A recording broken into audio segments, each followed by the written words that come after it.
one question first. Whoever is in the last rows back there, can you please take some more effort for our next speaker and come to the front of the seats, because this will help our next speaker a lot in engaging you, in transferring her message, in motivating you. Thank you.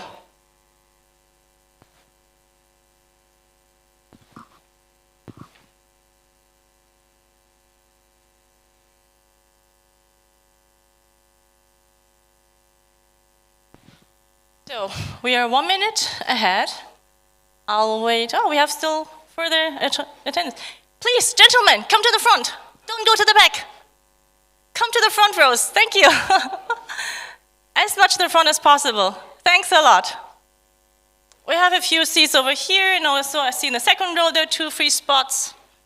Ladies and gentlemen, I feel like on the market right now.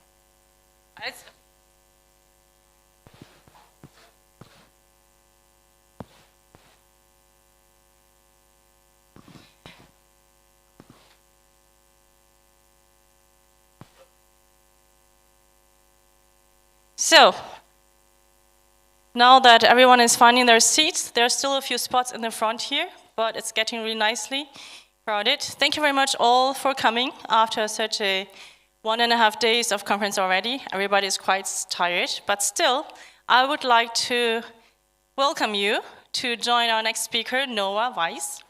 Noa is an AI and machine learning consultant who has worked with data for over a decade.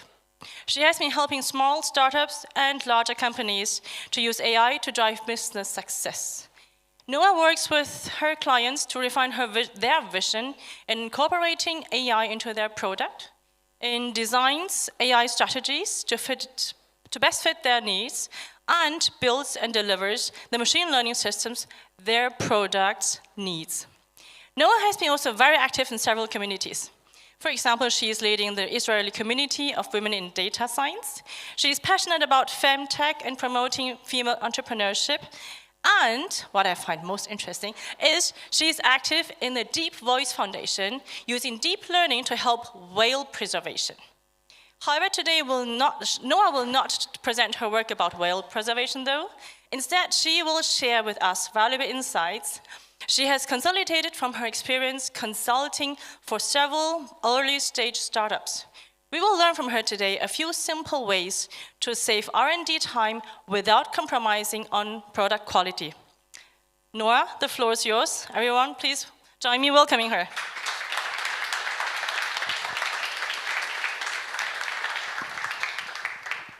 Thank you, Min, for this wonderful introduction. Okay, so before I begin actually giving you any useful information, I want to ask you something. I want to know why you are here. So I know the interactive part is always the hardest part, so please cooperate, but by show of hands, who here is the founder of their own startup? Okay, so we have a few hands. Who here is considering becoming a founder in the future? More hands. Are there any first employees, first data scientists in the crowd?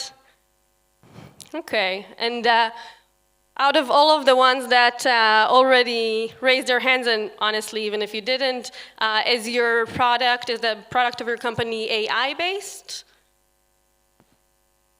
Okay, that gives me a good idea. So I'll start with the end. This is my message. This is the main message that I want you to get from this talk. And I'll talk a lot about the how and the why and the details, but at the end of the day, it all revolves around this. Build only the algorithm you need. And by that, I mean the algorithm you need right now. Figure out your goal right now. I don't mean just, oh, I want to build a product that does that and that. I mean, do you need the next step? Do you need a demo for investors? Do you need a working product because you're actually going to market? Maybe you just need a prototype to work on with design partners. Focus on that, build for that right now. I'm going to assume that at least most people here know the lean startup methodology, so it's a lot about that, but for data science and AI in general. The first question I would recommend that you ask yourself is, do you even need a model?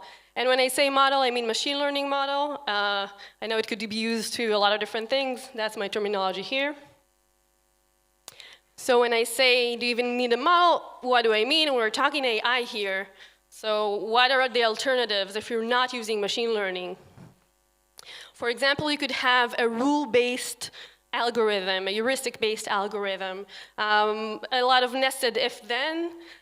They get kind of a bad rep, but actually you can do quite a lot with rule-based models, rule-based algorithms.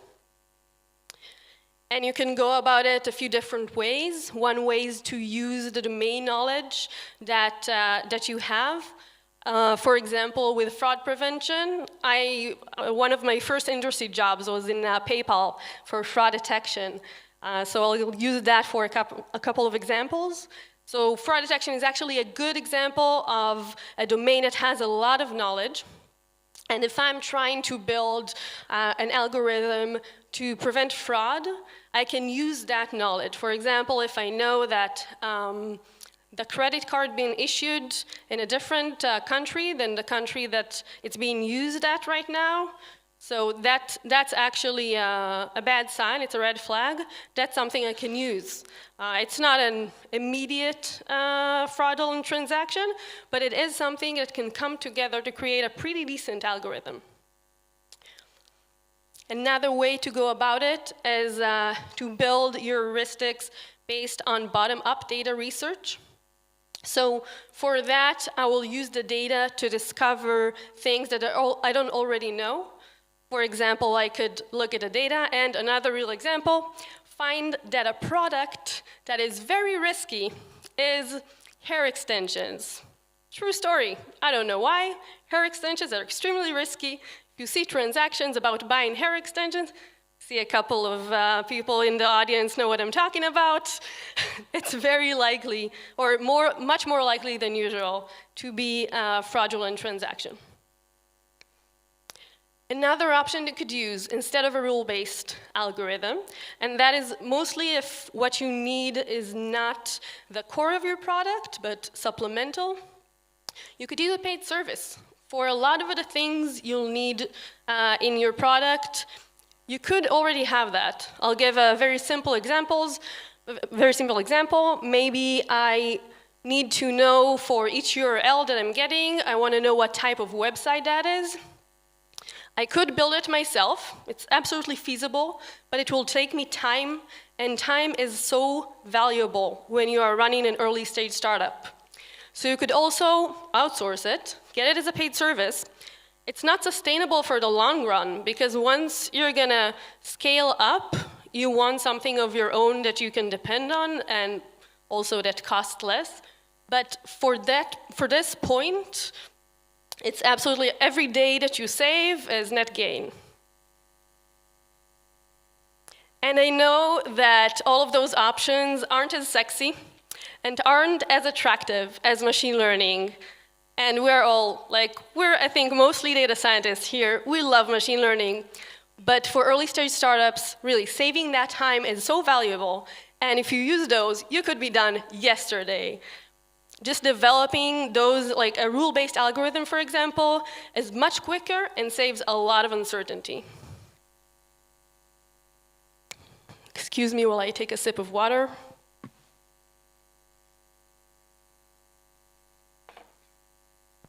To model or not to model, and again, I'm only talking about your MVP. Even if your plan is definitely to have machine learning in your product as a vision, right now it might not be the best decision. So of course you need to make that decision based on your circumstances and based on the details, but I'm gonna give a few rules of thumb you can use. First of all, do you have applicable domain knowledge you could use for a rule-based engine? I think that one's pretty self-explanatory. Do you have data? For machine learning, you need data, and you need quite a lot of it. So it needs to be big. It needs to be good enough. So it needs to be representative, something that you can clean and still get enough data. You need to have all of the details that you plan your model to have. You might need it to be labeled depending on the the type of machine learning you need to do. You don't have to have it labeled in advance, but if not, that's something that's also going to cost you time. So you need to make that a deliberate choice. Also, if you don't have data, theoretically, I mean, you could go and start a product for getting that data. But again, it should be a deliberate choice. Is your domain rapidly changing? I think it's a consideration that is a bit more minor, but still something to consider. For rapidly changing domains, I would lean slightly towards machine learning because it's much easier to retrain and, in general, adapt to the new problem. And time constraints. Maybe you have really strict time constraints. Maybe, like, no matter what, you need to be finished within, like, to have a demo within a month, for example.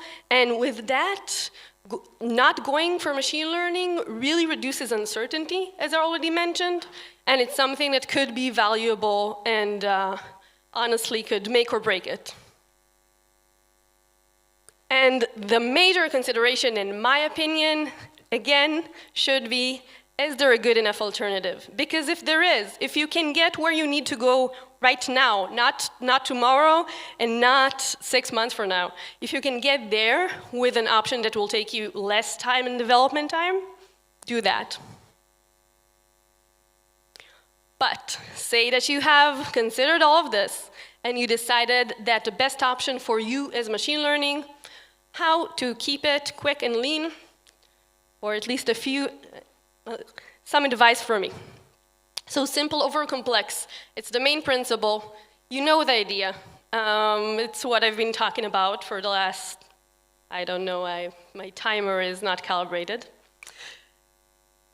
And the thing is, and I think people here will relate, that as data scientists, we like the science, and we like the details, and we like it complex, and we like using the best, like the gold standard for a problem. And that's not always what the startup needs, and that's also something to consider. And I'm gonna just drop one advice here about hiring. When you hire, look for the data scientists that aim for impact, not just for the really top-notch science. And if you're interested in that, a shout out to Inbal, who will give a talk right after me, right here, that also includes a bit more information on that. So a few pointers, simple over complex, what it means and how to do it. Classical machine learning versus deep learning, I think it's a good example. Deep learning will get the best results in most cases, but it takes longer and it's much more complex to implement and apply.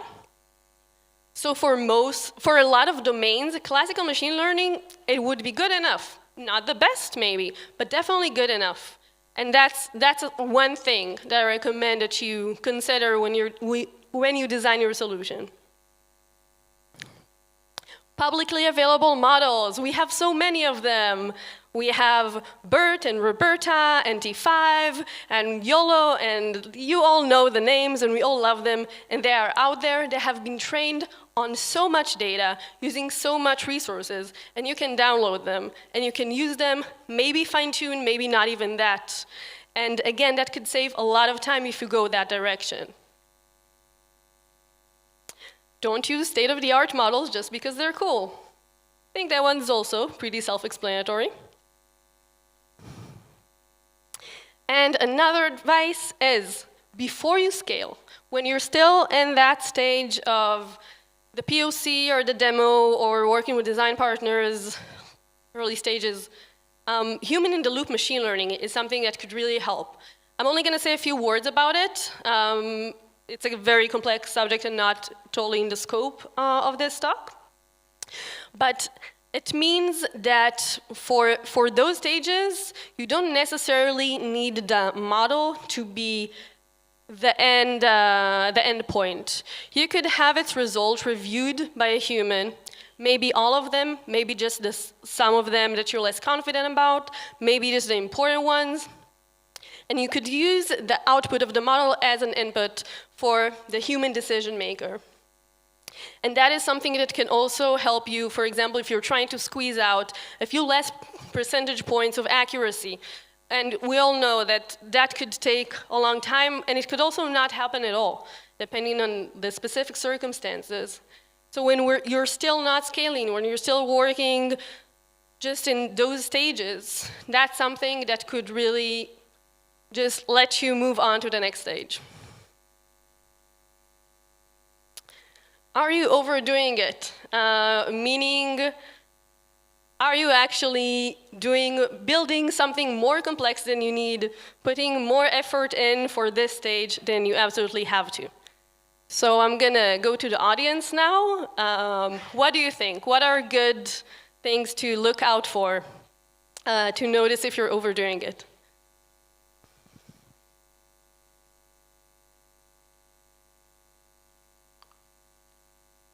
Yes. So first of all, thank you for the great talk, and I really agree with a lot of things you said already, and maybe just I wanted to add one aspect, I guess, which relates to the idea of keeping it simple and not overdoing it. I think it cannot only be in the way that data scientists love the science component of it, but also the engineering part as well. So you can also overdo it with the engineering of your system, and that's also something you should be aware about. And I guess sometimes keeping it more to the science in the sense of sticking to statistics and statistical analysis and doing proper EDA is way more efficient than, you know, engineering a complex solution. I agree. Sorry. So the engineering part, you're of course absolutely correct. That's something that I didn't include here just because I feel others have said it better than me already. And yes, actually sticking to statistics is another way to get it done simply and but also very like it's basic in the good way, that it's kind of like the fundamentals of what we're working with. Yeah. So what you're saying is to notice if you're overdoing it, both in the engineering aspect, and if you're using something more complex where you could have used just statistics. Just to give another example, you could spend like half a year to build a very complex POC ML system without having actually a use case that is somehow relevant to a business problem, for instance. So that's kind of the thing, what I mean with over-engineering in the sense of pure software engineering. Yeah, so taking too long to develop your product before you actually start testing that product market fit. Yeah. Anyone else has an idea for, yes? I guess answering to this question, one of the answers to this question might be is that since it is startup, it should solve specific one task. If it already does two tasks, maybe it's already overdoing. That's also a good point, and it goes also. I think he's trying to give the microphone back. It also goes a bit beyond, like to the higher level of talking about a product in the first place, but it definitely relates to what we're talking about here. I think I'll continue unless anyone else. No, okay. So here are a few pointers that I thought about.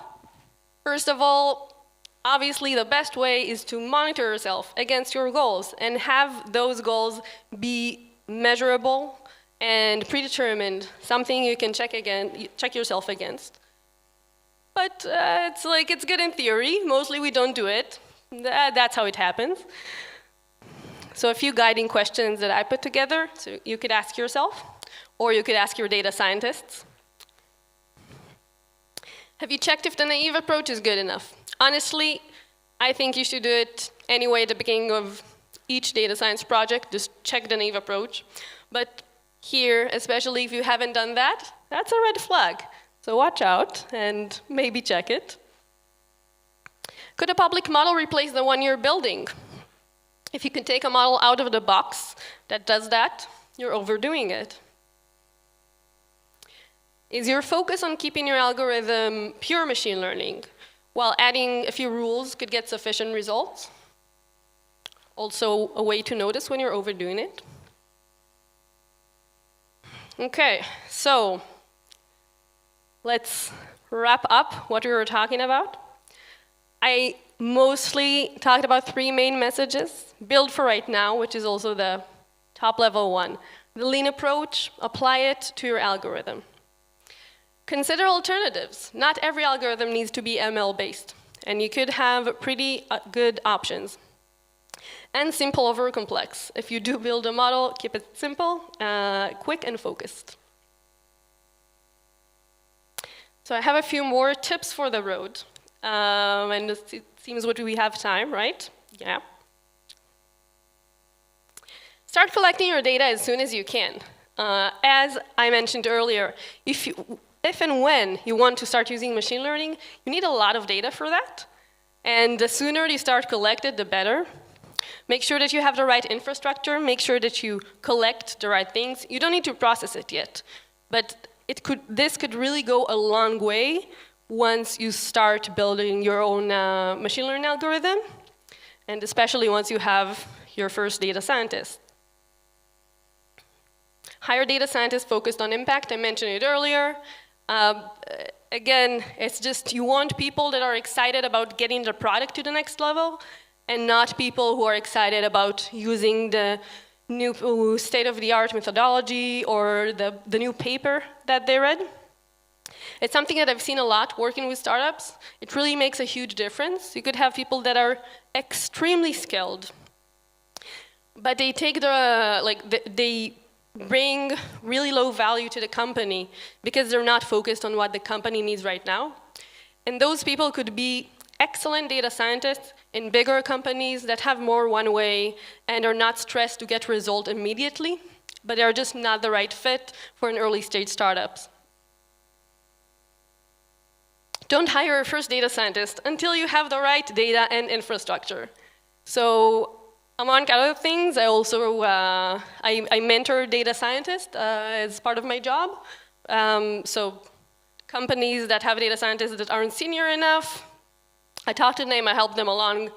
It is so many, I've seen it so many times that a company hires its first data scientist, and then the scientist just gets there, and they sit and they look miserable because they don't have anything to work with. So they don't have the data yet, and they don't have the infrastructure. And the executives, like the people above them, don't really understand what's the problem. Like, why don't you start creating all that data science magic that everyone has been telling me about? So make sure you have that first. Otherwise, you're gonna get a frustrated data scientist, and honestly, it's kind of a waste of your resources. What to do when there are no senior data scientists for hire? So it is a problem that I assume most of you are familiar with. In today's market, there are a lot of data scientists of excellent talent, but not that much people that have a lot of experience in the field. And if you want to create a team, maybe at this point, just the team would be one person that needs to really lead a project, really take it from scratch to a working product. You need someone that has more experience. So I can recommend 2 solutions that I know and that I saw that they work. One, and that applies if what you need is pretty much a self-contained project, something that has a clear beginning and end. You could outsource it to a freelancer or to a project company. Just have someone else write the code, build what you need, deliver it, and you can continue in your journey and hire a data scientist only later. And another option is to get a mid-level data scientist, someone that has maybe like 2-3 years of experience, that are very independent, that are very good with motivating themselves and learning things by themselves, and then hire external consulting. I know I'm biased here, but I swear it works well. And then you get your own data scientist with the external guidance of a more senior person. And that also works great. This is me. That was what I had to say about startups and how to do it quick and dirty so you get to the end goal. If you like this talk, I also, as Min mentioned, I'm very passionate about promoting female entrepreneurship. And as part of that, I provide pro bono consulting sessions for female founders. If you know any founders that are women and would like such a session, you can tell them about me. And I think now we're open for questions.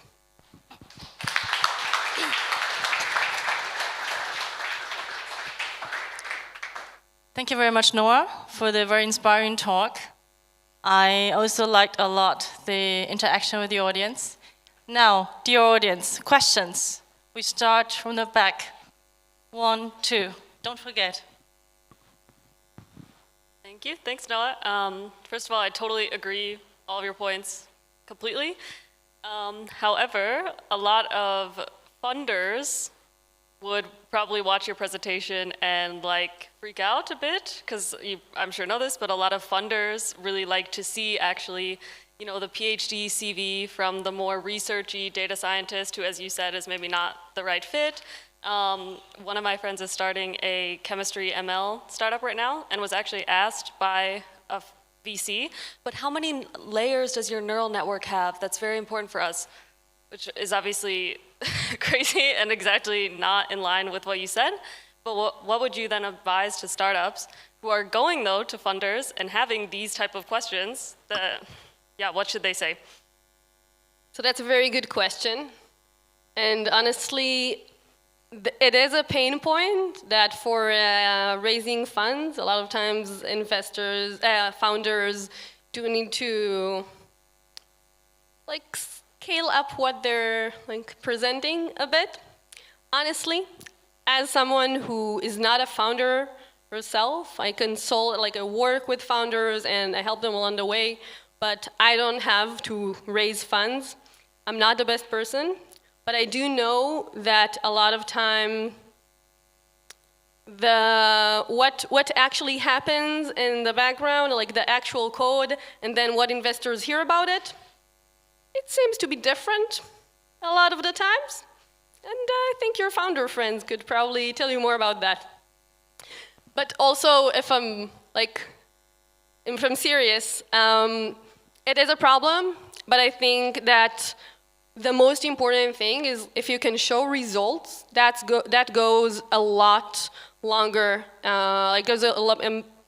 It's much better than just talking about how many layers you have, because at the end of the day, that's all I'm talking about.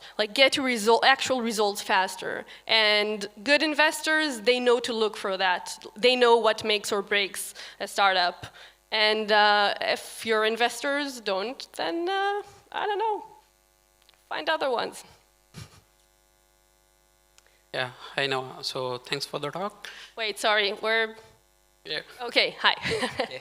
So collecting data which you don't know how to use, how to process in a letter and just collecting, isn't it overdoing and waste of resources? Sorry, could you repeat the, I didn't catch the last part. Yeah, so you said we should collect the data very before, and collecting the data and not knowing how to use it and not properly processing it, isn't it overdoing in your sense and waste of resources?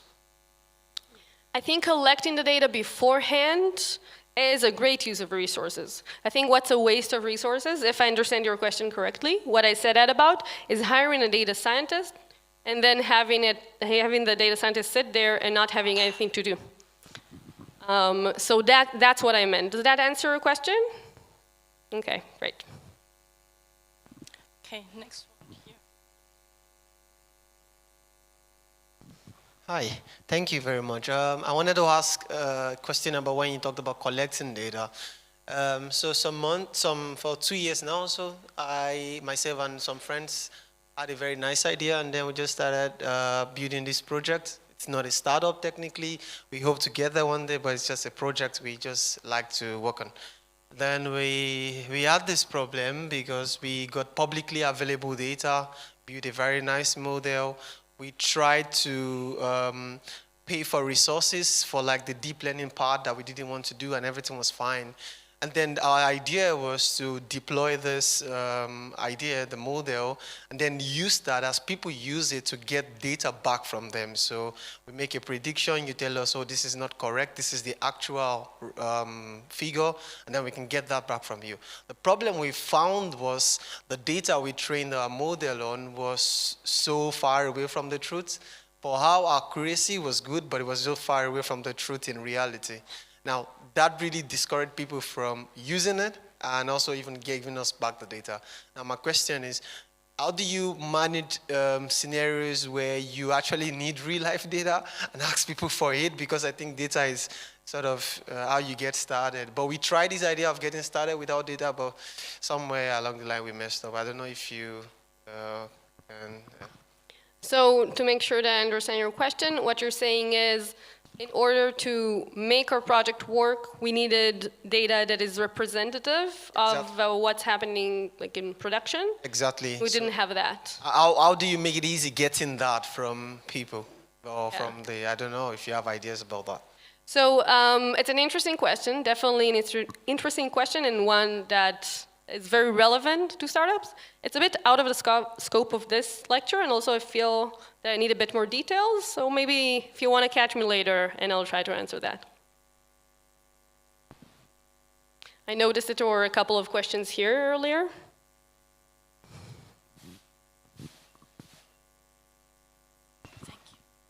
When hiring, how do you recognize someone who is optimizing for impact? So first, this is an excellent, just again, like, right, in Val, you're gonna talk about it the next lecture. But I'll save the best parts for her, and I'll just say that even just asking them about it goes a really long way. Just putting it on a table, aligning expectations, saying what you need, and say, does that work for you? And mostly, when it's not the case for people, they know to say it. We still have time for a few more questions. If not, I'll ask a question, which is, you mentioned in one of your slides that don't hire data scientists until you have the data and the architecture. But I also have, unfortunately, encountered cases where people say, we have the right data. No, they did not have the right data. The data scientists could not do anything with it. They had to start from scratch again, and they wait another 1.5 years until they got the proper data. So any recommendation here how they could have done a balance, a trade-off? How they could have done a balance, or how they could have known beforehand that it wasn't right enough? Or both. Okay. So I'll answer the second one first, because I think it's easier. And again, I might be biased towards hiring freelance consultants, but I really think it's a good option, because in that case, if you get a consultant and in 1 hour or a few hours, you can get a pretty good idea of whether now is the right time to hire or not. And hiring is such a resource-consuming process, and obviously, then having the employee is also resource-consuming. I think it's really worth it, so that would be my recommendation. About having the trade-off, so I feel that it really depends on the details. And yeah, like what the company does, the product, what they want their data scientists to do. I mean, even if you don't have enough data or the right data, it doesn't mean that you can't do anything. It was mostly, I'm trying to give like rules of thumbs here, and that means it's not true for all cases. But then it's really about understanding the specific goals of that startup at that moment. Thank you. More questions? Okay, if not, then I would like to say a big thank you to you, Noa. Thank you for the audience, for all the questions and your focus. Wish you a good rest of the day. Noa is still around for a few more hours, and so feel free to catch up with her. Thank you.